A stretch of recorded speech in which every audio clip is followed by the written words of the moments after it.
Vamos a estudiar el gas ideal cuántico, es decir, formado por partículas cuánticas como fermiones o bosones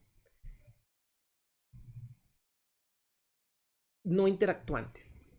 Recordemos que para temperaturas muy altas, tanto el gas ideal de fermiones como el de bosones tienden a el gas ideal clásico. En el caso del gas ideal de fermiones, ese gas ideal de fermiones está descrito por la estadística de Fermi-Dirac, el de bosones por la de Bose-Einstein y el de partículas clásicas por la estadística de Maxwell-Boltzmann. Entonces vamos a estudiar los tres problemas como un todo. Después vamos a mirar cómo se aplica para cada uno de los casos y lo vamos a estudiar en el marco de tres posibles ensambles. Vamos a considerar si nosotros construimos sistemas igualmente preparados dentro de un ensamble microcanónico, es decir, el ensamble aquel en el cual la cantidad estadística relevante es el número de microestados con energías entre E y E más delta de E. Si el sistema está en un ensamble canónico, es decir, aquel que está descrito por una función de partición en el cual se tiene en cuenta la temperatura a la que está el sistema y se suman en todos los posibles energías, o también vamos a considerar el caso para este gas ideal descrito en un ensamble gran canónico en el cual nosotros consideramos una función de partición que ya incluye no solamente la energía, sino que también incluye el tema, el intercambio de partículas definido por el potencial químico. Entonces, en este gran canónico, además de la temperatura, incluimos en los fenómenos de intercambio de partículas. Bien, ¿cómo planteamos ese problema de manera general? Ese sería el primer problema a abordar. Entonces, vamos a tener un sistema formado por n moléculas. Y estas n moléculas van a ser unas moléculas no interactuantes y vamos a suponer que cada una de estas se comporta como si fuera una partícula cuántica que puede ser, cuando digo moléculas ya estoy pensando realmente en sistemas de fermiones, pero de forma general, si queremos pensar en el gas ideal, serían n partículas que pueden ser fermiones o bosones. Y van a estar descritas por un cierto hamiltonianos. Vamos a suponer que esas partículas ocupan un cierto volumen B y que se puede construir un cierto ensamble formado por n sistemas idénticamente preparados, valga la redundancia, dado que un ensamble se define como un conjunto de sistemas preparados bajo las mismas condiciones. Miremos el primer caso, que es el del ensamble microcanónico. En el ensamble microcanónico la cantidad estadística de relevancia es el número de estados, del número de microestados, con energías entre E y E más delta D. Pero vamos a imponer las condiciones, dado que como vamos a distribuir partículas cuánticas con unas ciertas que van a tener un cierto número de partículas, va a tener una cierta energía, entonces vamos a imponer la condición que al sumar en el ensamble, al sumar en el ensamble todas el número de partículas por la energía que tienen, eso nos va a dar la energía total del sistema, que es un número entre E y E más delta D. Y si sumamos todas las partículas distribuidas en el ensamble, entonces vamos a obtener el número total de partículas que conforma el sistema. Miren que en este caso nosotros estamos considerando que hay unos ciertos números de ocupación, es decir, si suponemos los diferentes valores E sub L, es decir, las diferentes posibles energías que puede tener el sistema, nosotros podemos tener por ejemplo, para E1 podemos tener N1 partículas, para E2, N2 partículas y así sucesivamente. Entonces, si nosotros consideramos una cierta posible distribución de partículas, un ejemplo trivial podría ser, por ejemplo, yo tengo 1000 partículas y quiero colocar 400 en dos posibles estados. 400 en el de la izquierda y 600 en el de la derecha. Miren que hay dos posibilidades de hacerlo. Porque yo puedo, si quiero dividir 400, 600, ese número de ocupación 400, 600 de partículas indistinguibles puede ser 400 a la izquierda y 600 a la derecha, o al revés, 600 a la derecha y 400 a la izquierda. De esa forma, ese número total de posibilidades asociadas con esos números de distribución sería 2. Pero miren que yo puedo distribuirlas de muchas formas. Entonces, ahora vamos a considerar esa cantidad. Es decir, vamos a considerar que el número total de posibles combinaciones dada una cierta configuración de números de distribución va a ser este W de n. y vamos a calcular este WN. Ahora, como hay muchas formas de distribuirlo, hay muchas formas de tener los números de ocupación, si yo considero todos los posibles que me conducen a energías entre y más delta D, miren que al sumarlos, eso me da a dar el número de estados, o sea, el número de microestados, que es la cantidad relevante en un ensamble microcanónico. Entonces nosotros tenemos, si calculamos este W, nosotros podemos calcular este W. Vamos a concentrarnos en este W y para ello vamos a mirar un ejemplo con dados. Entonces vamos a suponer que tengo dos dados. Entonces un dado es un dado de 4 caras y el otro es un dado de 6 caras.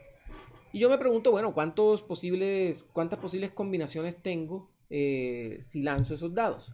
Y la respuesta evidente es 24, que sería el producto de las posibilidades para el de 4 dados y el de posibilidades para el dado de... Perdón, las posibilidades para el dado de 4 caras y por el número de posibilidades del dado de 6 caras.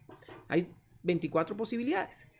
Si le añado un dado más con 10 caras, entonces serían 240 posibilidades.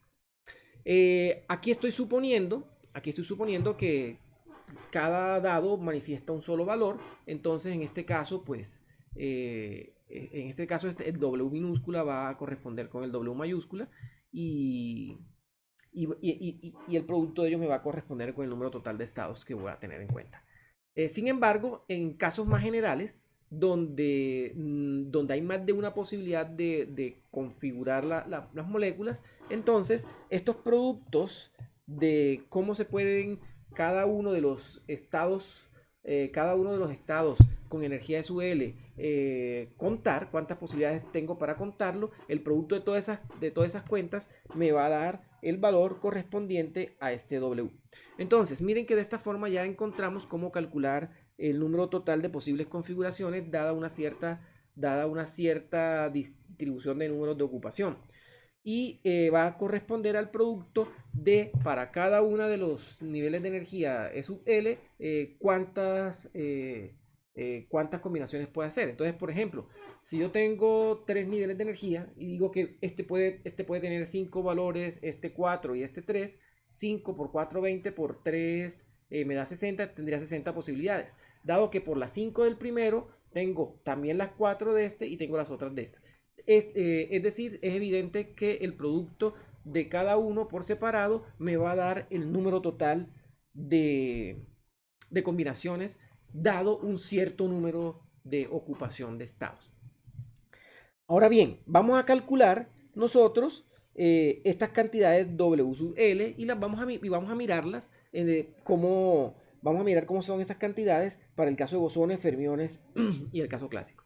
Para esto es importante incluir el concepto de degenerancia o multiplicidad del estado. Entonces, cada estado va a tener una cierta degenerancia, es decir, para una misma energía, cuántas posibilidades hay. Es decir, cuántos conjuntos diferentes de números cuánticos me permiten describir ese mismo estado con esa energía. Entonces, al nosotros hacer esto, vamos a mirar cómo se hace en el caso de los bosones. En el caso de los bosones, no hay ninguna limitación. Podemos ubicar tantas partículas en un mismo estado como querramos. Entonces vamos a mirar diferentes configuraciones. El caso trivial sería si tenemos una multiplicidad de 1 y si solamente tenemos una partícula. En ese caso, pues solamente tendríamos el W igual a 1, el minúscula, porque no hay más posibilidades. Si ahora miramos, si tenemos una sola degenerancia y tenemos dos partículas, pues si tenemos una multiplicidad y tenemos dos partículas, pues las dos quedan apiladas sobre el mismo estado y nuevamente obtenemos un W igual a 1. En otras palabras, si la multiplicidad es 1, no importa el valor que tengamos de estados, todos se apilan ahí mismo en ese estado. Ahora miremos el caso de que tengamos una multiplicidad de 2. Si tenemos una multiplicidad de 2 y tenemos solamente una partícula, pues tenemos dos posibilidades. O la partícula se ubica en el estado 1 o se ubica en el otro estado. ¿Sí? Esas serían las dos posibilidades. Si ahora tenemos ya no uno, sino dos partículas, entonces miren que ahora tenemos más posibilidades. Aquí en este caso tendríamos tres posibilidades. Una en cada uno, todas a la izquierda o todas a la derecha. Y para el caso de tener tres, entonces tenemos cuatro posibilidades. Todas a la izquierda, todas a la derecha, dos a la izquierda y una a la derecha, o dos a la derecha y una a la izquierda. de manera general, ese número de combinaciones para el estado con energía sub L, para el caso de los bosones, va a estar dado por esta expresión. Esta expresión es la expresión analítica que nos representa esta regla. Entonces, vamos a mirar cómo sería entonces el caso de los fermiones. En el caso de los fermiones tenemos el principio de exclusión, que nos limita que un estado solamente puede tener, o sea, un conjunto de números cuánticos solamente puede albergar un fermión. No puede haber dos fermiones con el mismo conjunto de números cuánticos. Eso nos limita las condiciones. El estado trivial es que tengamos un estado y una sola partícula. En ese caso, pues W va a ser 1. El otro estado es que tengamos, otra posibilidad es que tengamos, por ejemplo, una multiplicidad de 2 y una sola partícula. En ese caso, pues tendríamos el W igual a 2, porque la partícula puede estar en el de la izquierda o en la de la derecha. Entonces miren que de forma general, si tenemos una multiplicidad de G, pues la partícula puede estar en cada una de esas. Por lo tanto, el W va a ser igual a G. Ahora bien, ¿qué sucede si tenemos dos partículas? Y tenemos, por ejemplo, una multiplicidad de 2. Miren que en ese caso solamente podemos ubicar, como hay solamente una partícula por estado, solamente las podemos ubicar de esta forma. Así que el W va a ser 1. De manera general, si el N es igual a G, el W va a ser igual a 1. Siempre. Ahora, si tenemos una multiplicidad de 3 y tenemos, por ejemplo, dos partículas, en ese caso las tendríamos que ubicar de esta forma. Es decir, como solamente puede haber una partícula por estado, solamente las podemos ubicar así, a la izquierda, a la derecha o en los extremos. No hay más posibilidades. Sería el W igual a 3. De esta forma, miren que la expresión general para esa combinación de estados está dada por esta expresión. Esta sería la expresión algebraica que nos define esa multiplicidad, esa cantidad para los fermiones. Ok, entonces miren, ya con esto nosotros podemos calcular este número de estados, dado que al multiplicar todas las posibles valores de W, dados para bosones, fermiones y para partículas clásicas, que sería el límite para temperaturas altas, nosotros podemos encontrar el número total de microestados. Ok, vamos a mirar entonces cómo nosotros hacemos esto. A nosotros nos conviene entonces estudiar, para este caso, nos conviene estudiar cómo se comporta el logaritmo natural de esta expresión, de este logaritmo de número de estados.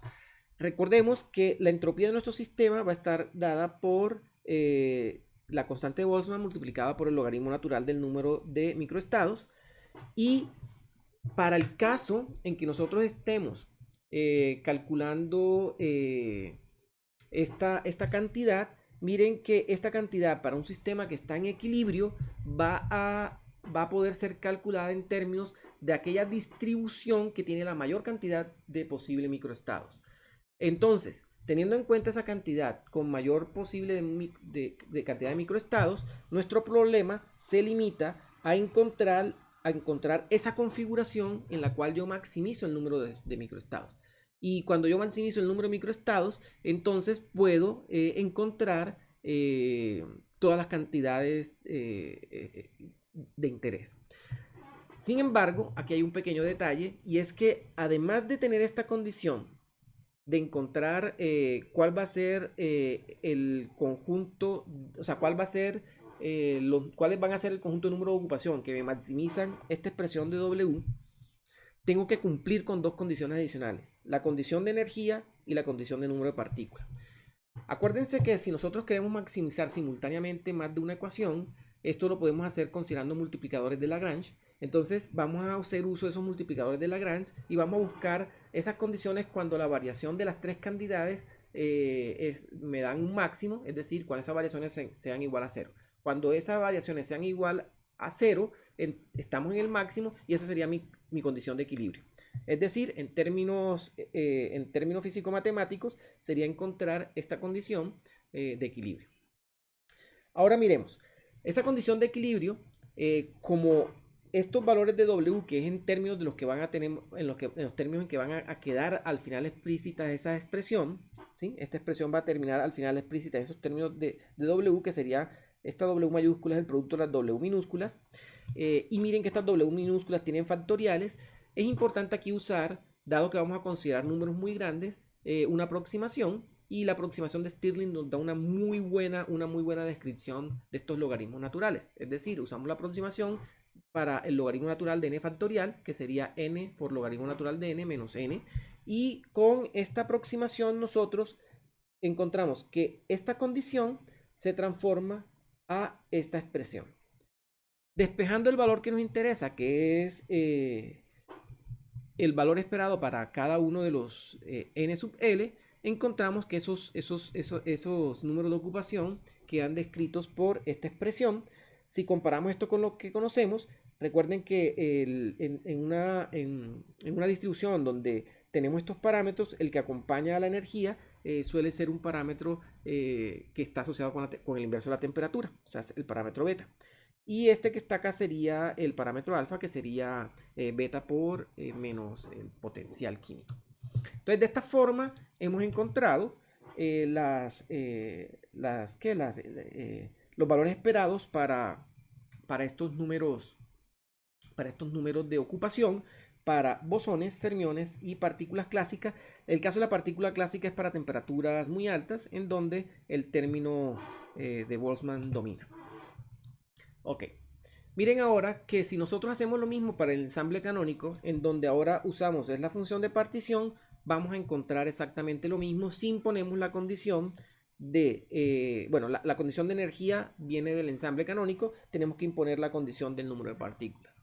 De la misma forma, si nosotros hacemos el cálculo usando un ensamble gran canónico, vamos a encontrar la misma expresión, y con esto mostramos que independiente si usamos un ensamble microcanónico, canónico, gran canónico, vamos a describir los mismos problemas físicos, solamente que la forma más natural de describir un sistema donde hay intercambio de energía y partículas sería con un ensamble gran canónico. Si solamente consideramos intercambio de energía, la forma más natural sería un ensamble canónico, y si el sistema está completamente aislado con un intervalo de energía fijo, pues lo más natural sería usar un ensamble microcanónico. A pesar de eso, podríamos usar cualquiera de estos ensambles con las condiciones que se requieran adicionales y hacer la misma descripción del problema físico. Espero que esta explicación haya sido de lo más clara posible para entender este tema.